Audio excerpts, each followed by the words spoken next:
The John Deere 4430 had a 404 cubic inch displacement, an 8-speed power shift transmission, and a 9.8% interest rate. One of those specs was built to pull a plow through heavy clay. The other was built to pull down a legacy. It sat in Tom Miller's yard on a cold Nebraska morning in March of 1975, still wearing dealer plates. 125 horsepower, SoundGuard cab. The price tag was $41,000, financed through the Production Credit Association. Tom was 34 years old, farming 400 acres of family ground he'd bought from his mother. That single piece of green iron represented more debt than his father had carried in his entire life. He climbed into the cab and closed the door. The engine fired, but the sound was wrong. Not the bone-rattling roar of the open-station tractors he'd grown up on. It was thunder heard from inside a house, muffled, distant, separated from the dirt by glass and steel. That silence was the point. The 4430 didn't just insulate you from the weather, it insulated you from the weight of what you'd just done. He engaged the power shift, felt the smooth, oiled transition between gears. It was effortless. And that was the problem. The ease of it hid the terms. The tractor didn't owe anyone a penny, but the note on it was a $41,000 anchor, and it was tied to his land. Now, you have to understand what a 4430 was. It wasn't just a tractor. It was a promise. A mechanical promise of efficiency. Before this, a man with 400 acres needed help. He needed a hired hand, or a brother, or sons old enough to run a second rig. The 4430 changed the math. With that cab, air-conditioned, quiet, and that transmission, one man could cover more ground, faster, and finish before the weather turned. It was the tool that made getting bigger not just possible, but logical. The dealer's pitch wasn't complicated. He'd point to the charts from the university extension office. He'd talk about spreading fixed costs. The Russian grain deal had money flowing. Land prices were climbing 20–30% a year. The conclusion was everywhere, in every farm magazine, at every coffee shop. Get bigger or get out. But getting bigger required capital, and for Tom Miller, capital was sitting right there in his shed. His father's 4020 open station gear drive. A beautiful machine, but it was a plow horse. The 4430 was a racehorse. The difference wasn't just in horsepower, it was in the feel. The 4020 shook you, talked to you through the seat of your pants. You felt every cylinder fire, every rock in the field. The 4430 put a layer of glass and steel between a man and the dirt he was working. That separation made the financial risk feel a little more abstract, a little more manageable. The 404 engine was a workhorse, but it had its quirks. It liked to run clean. It demanded good fuel, clean filters. It wasn't as forgiving as the old natural aspiration engines. And the hydraulic system? It was designed for bigger implements, more remote valves. To use the power, you had to buy the equipment that could take it. The tractor was the key. But the key only worked if you were willing to buy a whole new lock. Here's what most folks miss.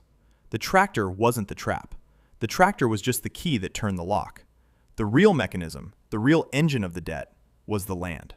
Tom owned his 400 acres outright, bought out his mother's share in 1970 for $38,000 when land was around $300 an acre. By 1975, that same dirt was appraised at $450 an acre. That's $180,000 in equity just sitting there. The Production Credit Association looked at that number, looked at the climbing commodity prices, and saw a battery, a financial battery they could tap. They didn't lend Tom $41,000 because he was a good risk with a strong harvest. They lent it because they could secure it against an asset that was, according to every chart, only going up. The tractor was almost an afterthought. The collateral was the ground. This is the seductive math that caught thousands. You borrow against the rising tide to buy the tool that lets you catch more of the tide. It feels like you're using the system's own momentum. Your land is worth more, so you use that paper value to buy the machine that lets you farm more land, which makes your operation more valuable, which makes your land worth more.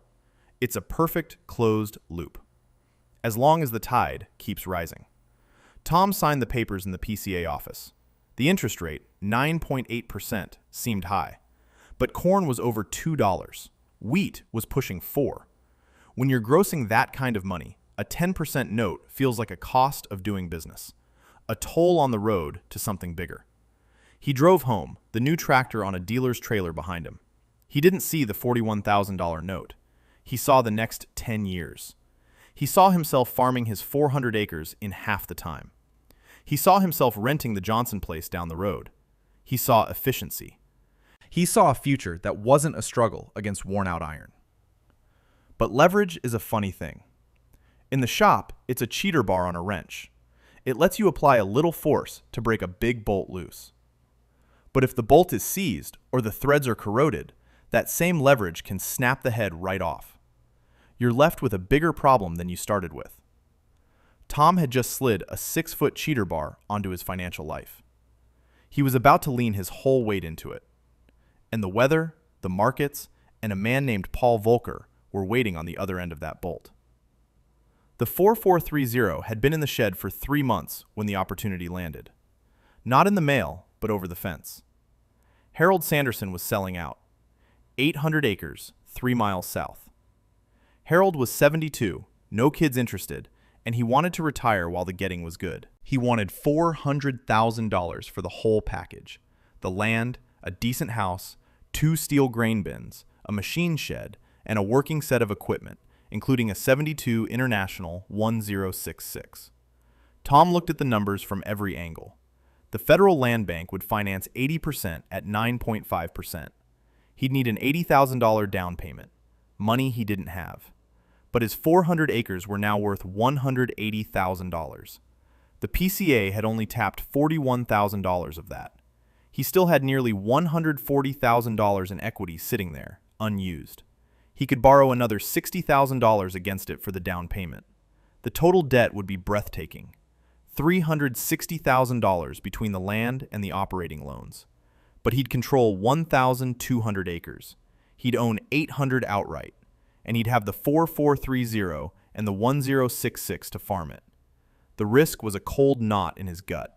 If corn dropped back to $1.50, if diesel kept climbing, if anything broke wrong, he'd lose everything.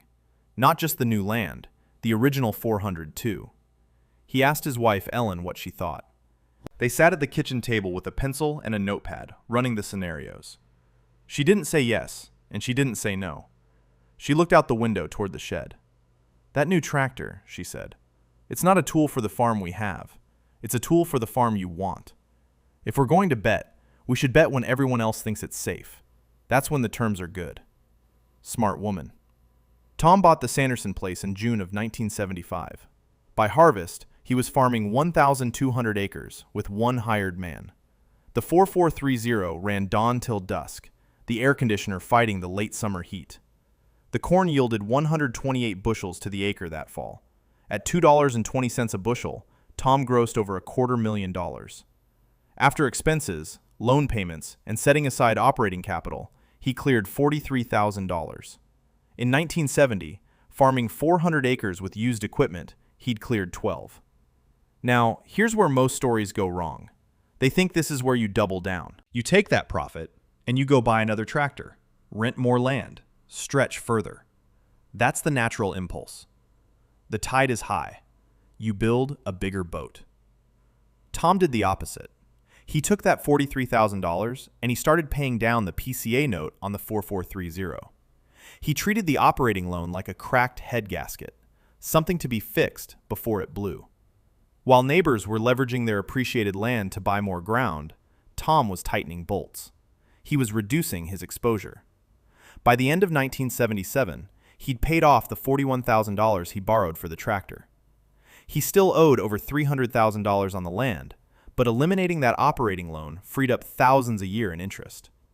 It was a counterintuitive move. It felt like going backwards when everyone else was charging ahead. But Tom understood tolerances. In a machine, you leave a little clearance for heat, for expansion. In finance, you leave a little clearance for bad weather, for bad luck. He'd just bought himself a few $1,000s worth of clearance, and he was going to need every inch of it. Then, in 1978, the rules of the game changed, and the change had a sound. It was the sound of a banker's voice on the phone, offering a new kind of loan. The Federal Land Bank, watching inflation eat away at the value of their fixed-rate mortgages, started offering variable-rate loans for the first time. The pitch was seductive. Start at 10.5%, they'd say, instead of the fixed 12.5% we're quoting now. If rates come down, you win. Many economists were saying rates would come down. It was the financial equivalent of a variable-speed hydraulic pump. It promised efficiency, adaptability. Why pay a fixed price for money when the price might drop? Tom read the Federal Reserve statements. He read the ag forecast from the university. He saw the numbers from the Kansas City Fed. Then he did something that cost him money right then, but changed everything later. He walked into the Federal Land Bank and refinanced his existing land debt. He locked it in at 11.75%, fixed for 25 years. His monthly payment jumped from $2,900 to $3,200. It was a hard swallow, but the rate was locked.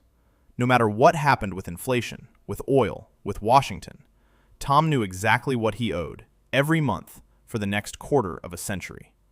His banker thought he was being stubborn. Tom, you're leaving money on the table. Start variable, save the difference, pay down principal faster.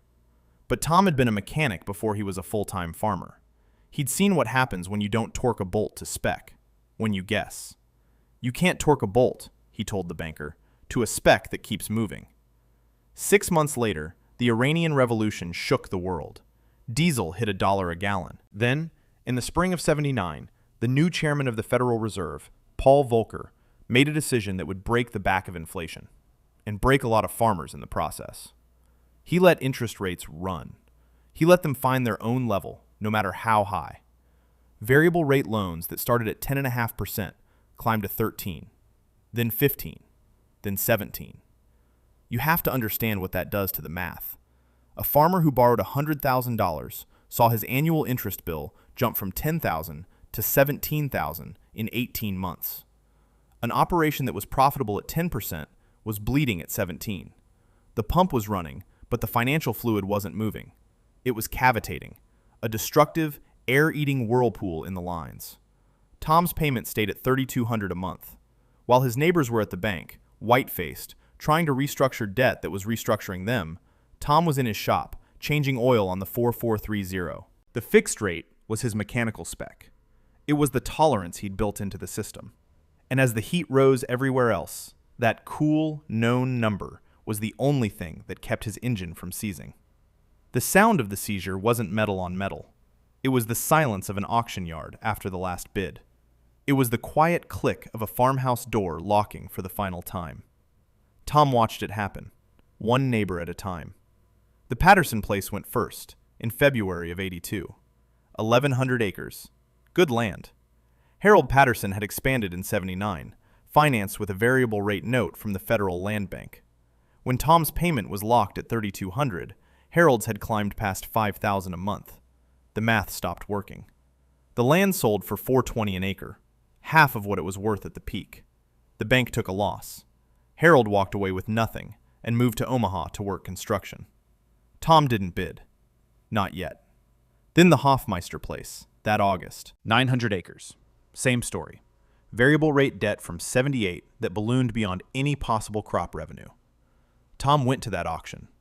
Not for the land, but for the iron. The equipment went for pennies.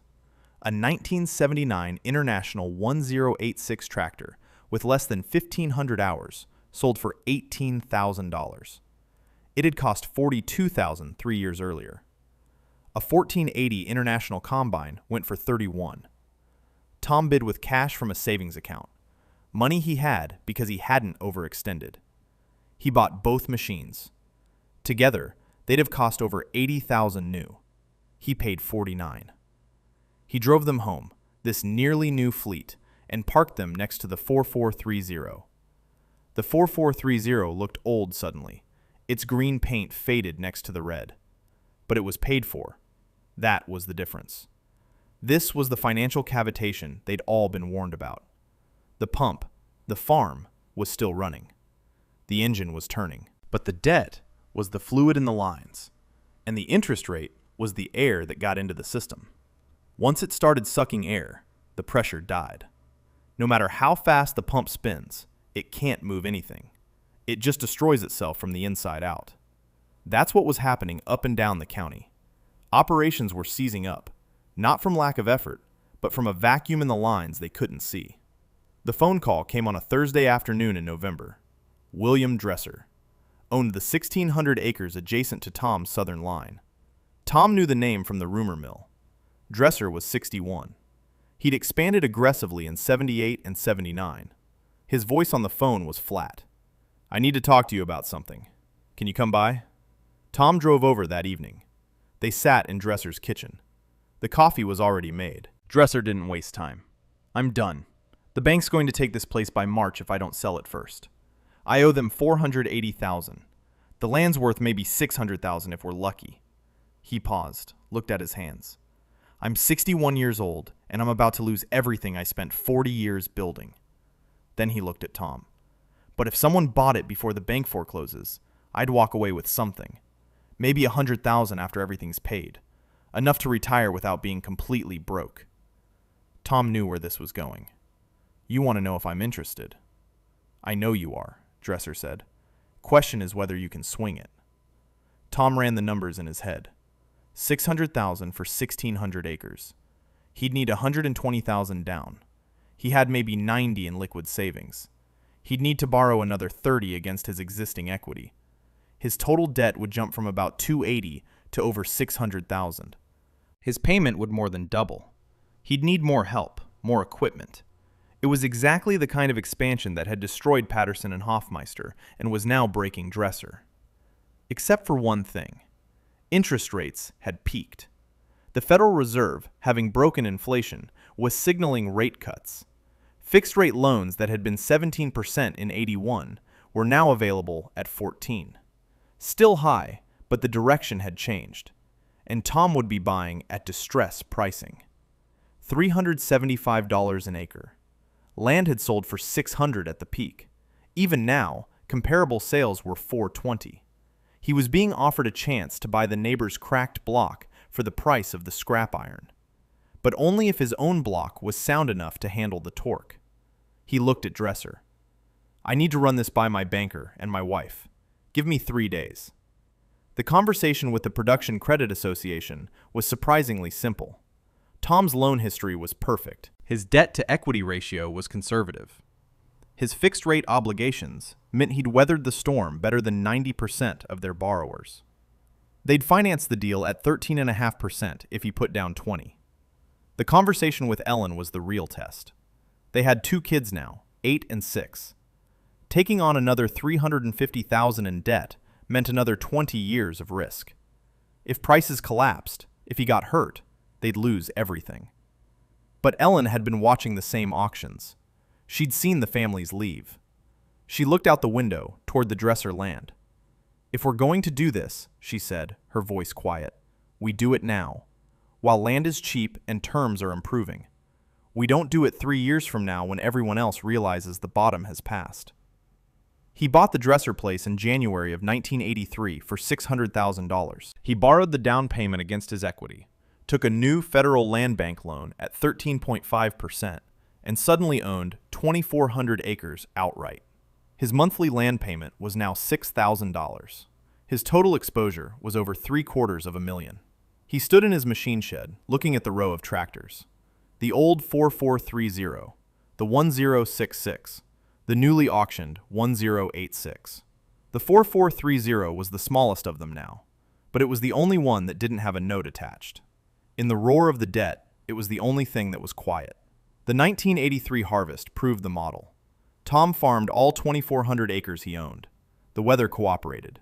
The corn averaged 134 bushels to the acre and brought 235. He grossed over $750,000.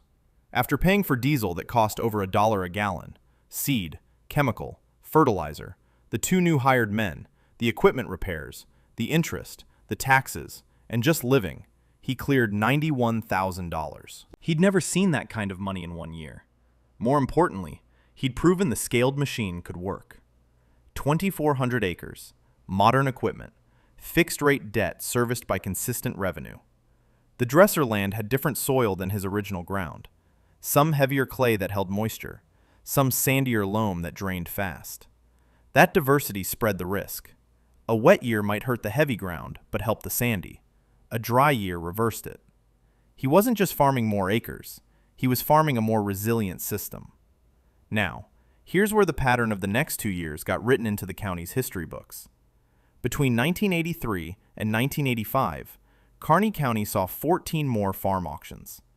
Each one was a case study in a different kind of failure, but they all shared the same birth defect: variable rate debt on peak-priced land. Tom didn't attend most of them, but he watched the land prices in the paper. He'd bought the dresser ground for $375 an acre in late '82. By late '84, comparable sales were running $410, $420. The market was finding a bottom, and it was a lot higher than the distress price he'd paid. His land, purchased for an average of $390 an acre across his holdings, was now worth over $1 million on paper. His debt was down to $580,000. His equity had grown from that original $180 in 1975 to over $500,000. He was on solid ground. But he wasn't done.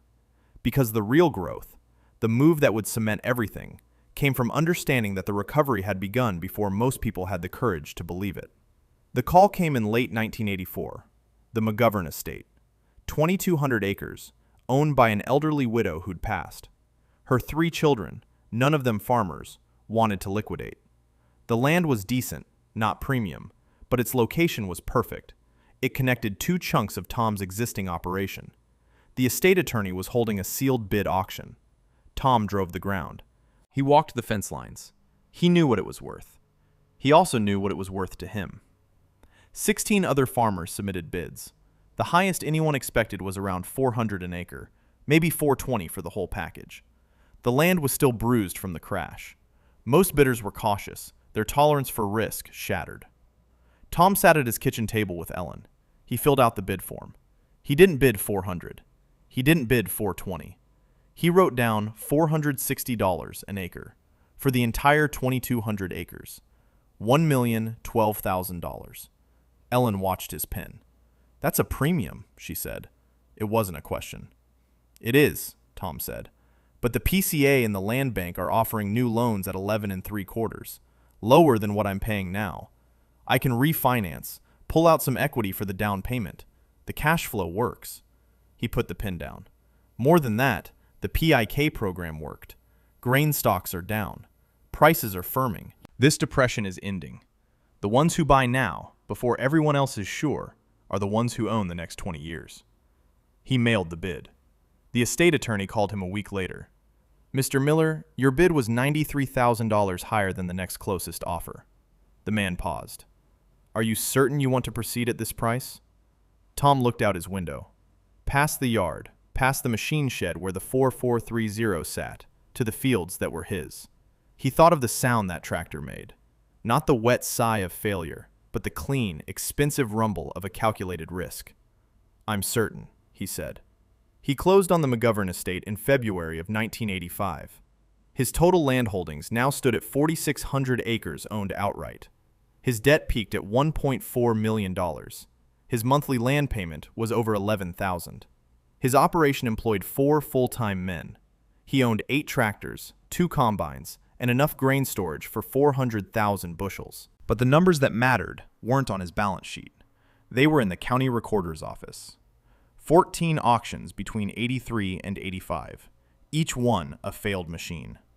The Schmidt place, 1,200 acres, lost to a variable rate operating note. The Johansson brothers, 950 acres, sunk by a land contract they'd signed at the peak in '80.